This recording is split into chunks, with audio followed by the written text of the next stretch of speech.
Hello friends, welcome to my YouTube channel. तो friends, UPSC के जो प्रीवियस ईयर के हिस्ट्री की क्वेश्चंस थे, इससे प्रीवियस वीडियो में हमने इसका पार्ट 7 डिस्कस किया था। आज इस वीडियो में हम इसका पार्ट 8 डिस्कस करेंगे, जिससे आपको आपके आने वाले एग्जाम में काफ़ी हेल्प मिलेगी। तो चलिए बिना टाइम वेस्ट करे वीडियो को शुरू करते हैं। फर्स्ट क्वेश्चन है, मैडम भिकाजी कामा से संबंधित निम्नलिखित कथनों में से कौन सा या कौन से कथन सही हैं? तो पहला है, मैडम कामा ने वर्ष 1907 में पेरिस में आयोजित अंतर्राष्ट्रीय सोशलिस्ट सम्मेलन में राष्ट्रीय ध्वज फहराया। दूसरा है, मैडम कामा दादा भाई नौरोजी की निजी सचिव रही। तीसरा है, मैडम कामा के माता पिता पारसी थे। तो ऑप्शन आप देख सकते हैं, ए है 1 2 व 3 सही है, बी है 2 और 3 सही है, सी है 1 और 2 सही है, और डी क्या है, केवल 3 सही है। तो इसका राइट आंसर क्या हो जाएगा? तो ऑप्शन नंबर बी, यानी कि 2 और 3 सही है, इसका राइट आंसर हो जाएगा। अब जो पहला है वो क्यों गलत है?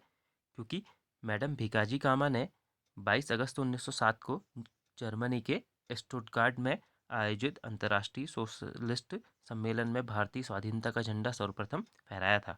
और क्वेश्चन में आपसे कहाँ पूछा गया है? पेरिस में। और ये कहाँ हुआ था? जर्मनी के स्टुटगार्ट में।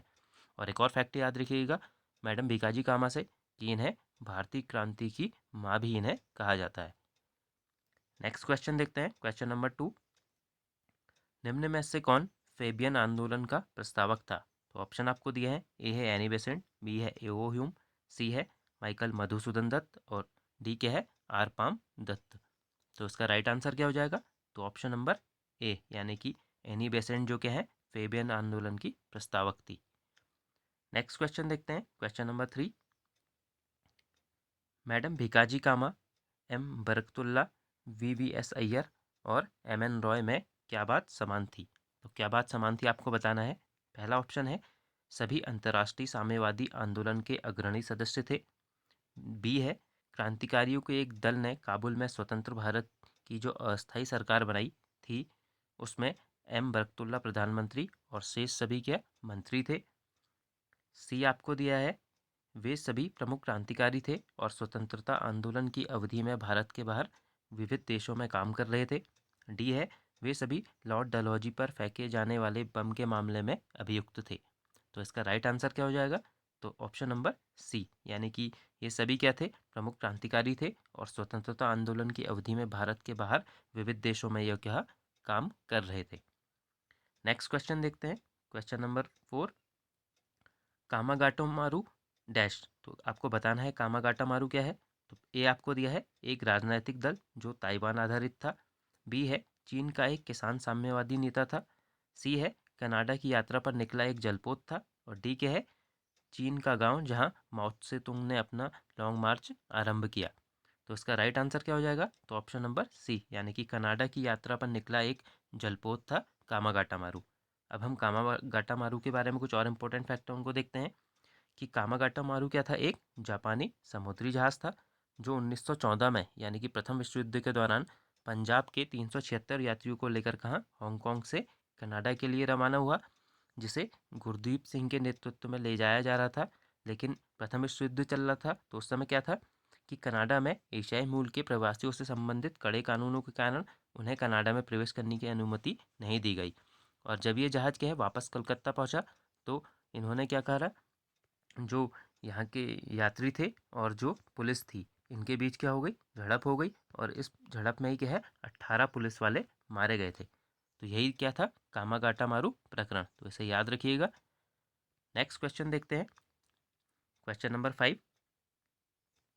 भारतीय स्वतंत्रता संग्राम के संदर्भ में 16 अक्टूबर 1905 निम्न कारणों में से किसके लिए प्रसिद्ध है? तो ऑप्शन आप देख सकते हैं, ए आपको दिया है, कलकत्ता के टाउन हॉल में स्वदेशी आंदोलन की औपचारिक घोषणा की गई। बी है, बंगाल का विभाजन हुआ। सी है, दादा भाई नौरोजी ने घोषणा की कि भारतीय राष्ट्रीय कांग्रेस का लक्ष्य स्वराज है। डी है, लोकमान्य तिलक ने पूना में स्वदेशी आंदोलन प्रारंभ किया। तो इसका राइट आंसर क्या हो जाएगा? ऑप्शन नंबर बी, यानी कि जो 16 अक्टूबर 1905 को क्या हुआ था, बंगाल का विभाजन हुआ था। अब बंगाल विभाजन के बारे में और कुछ डेट्स हैं जिनको आपको याद रखना है। पहली डेट है 20 जुलाई 1905 को। इस दिन क्या था कि ब्रिटिश सरकार द्वारा बंगाल विभाजन का निर्णय की घोषणा कर दी गई। और 7 अगस्त 1905 को क्या हुआ था, कलकत्ता के टाउन हॉल में एक ऐतिहासिक बैठक में स्वदेशी आंदोलन की क्या है, विधिवत घोषणा की गई। और 16 अक्टूबर 1905 को क्या है, बंगाल विभाजन प्रभावी हो गया था। तो ये जो अन्य डेट्स हैं इनको भी याद रखिएगा, आने वाले एग्जाम में यहाँ से भी क्वेश्चन पूछे जा सकते हैं। नेक्स्ट क्वेश्चन देखते हैं, क्वेश्चन नंबर 6। स्वदेशी आंदोलन के प्रारंभ का तात्कालिक कारण क्या था? तो पहला ऑप्शन दिया है लॉर्ड कर्जन द्वारा किया गया बंगाल विभाजन, बी है लोकमान्य तिलक पर अधिरोपित 18 महीने के सख्त कारावास का दंडादेश, सी है लाला लाजपत राय तथा अजीत सिंह की गिरफ्तारी व निर्वासन तथा पंजाब कोलोनाइजेशन बिल पास किया जाना, और डी के है चापेकर बंधुओं को मृत्युदंड की सजा सुनाया जाना। तो इसका राइट आंसर क्या हो जाएगा? तो ऑप्शन नंबर ए, यानी कि क्या था, कर्जन द्वारा किया गया बंगाल विभाजन इसका राइट आंसर हो जाएगा। नेक्स्ट क्वेश्चन देखते हैं, क्वेश्चन नंबर 7। स्वदेशी की भावना से ओतप्रोत भारत के चरमपंथी राष्ट्रवादी आंदोलन काल के संदर्भ में निम्नलिखित में से कौन सा कथन सही नहीं है? तो यहाँ पे क्या सही नहीं है पूछा गया है।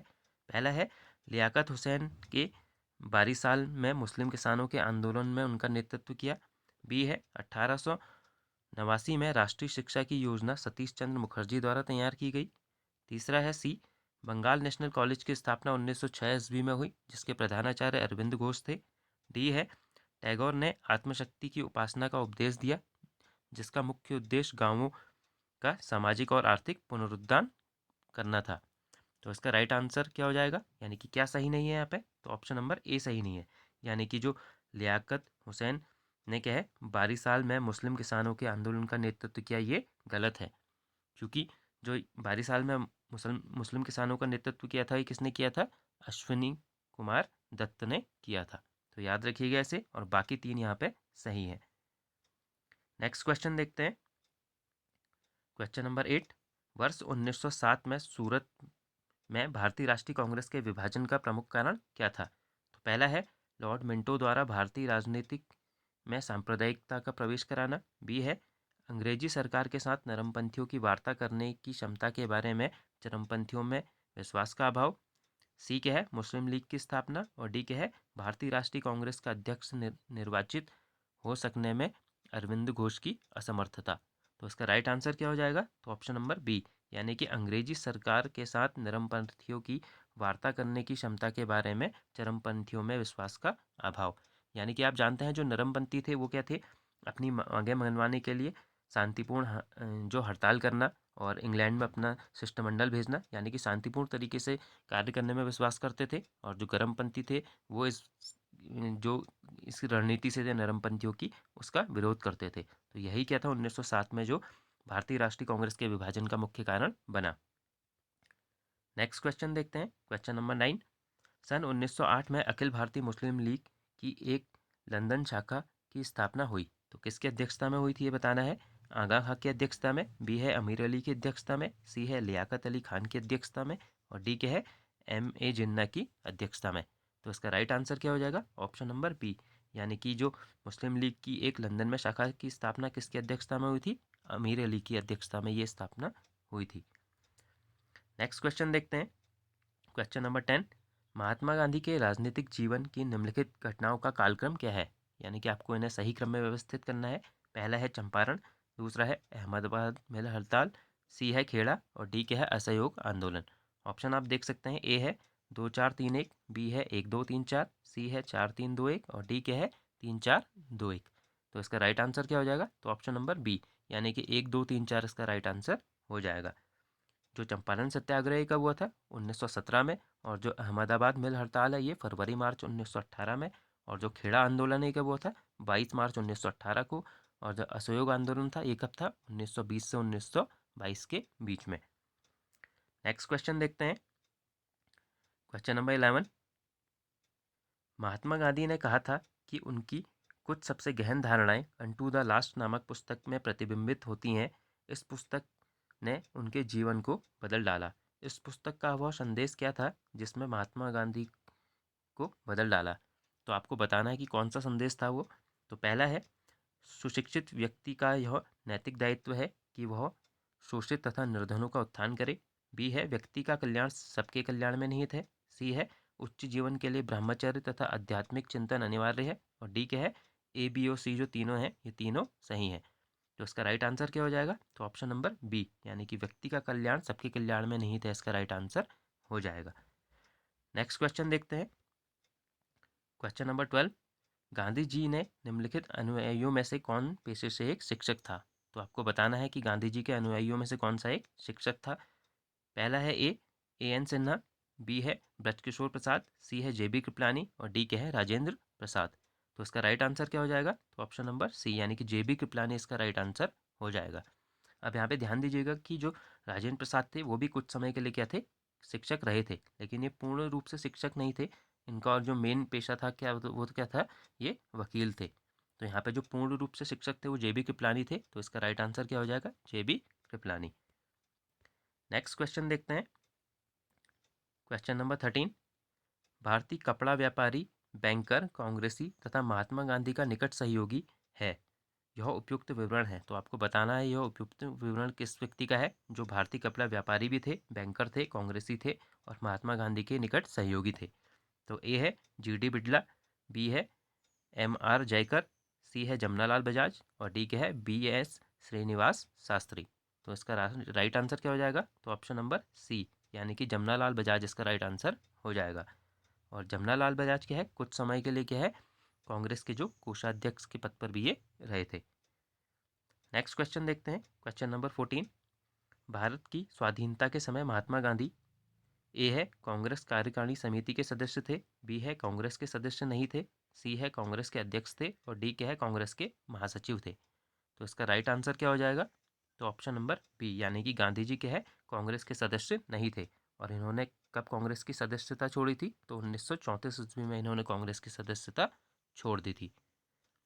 नेक्स्ट क्वेश्चन देखते हैं। क्वेश्चन नंबर 15, निम्नलिखित कथनों में कौन सा या कौन से कथन सही हैं?